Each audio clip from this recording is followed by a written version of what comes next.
The graph shows worldwide snowmobile sales from 2000 through 2015, where x equals 0 represents 2000, x equals 1 represents 2001, and so on. Use the graph to work the problem. The graph shows worldwide snowmobile sales, where the x-axis is the year from 0 to 16 in increments of 2, and the y-axis is sales in thousands from 0 to 250 in increments of 50. The graph shows that in year 0, the sales were $209,000, and in year 15, the sales were $151,000. Write two ordered pairs x, y for the data points shown in the graph.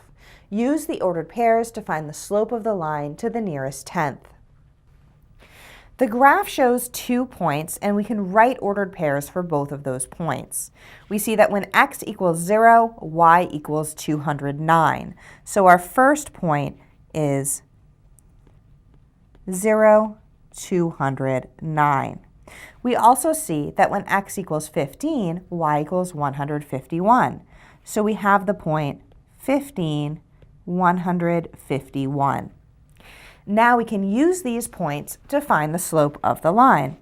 The slope is equal to the y value of the second point, 151, minus the y value of the first point, 209, divided by the x-coordinate of the second point, 15, minus the x-coordinate of the first point, 0. Subtracting in the numerator and denominator, this is equal to negative 58 divided by 15, or negative 58 fifteenths. Rounding to the nearest tenth and writing as a decimal, this is approximately equal to negative 3.9.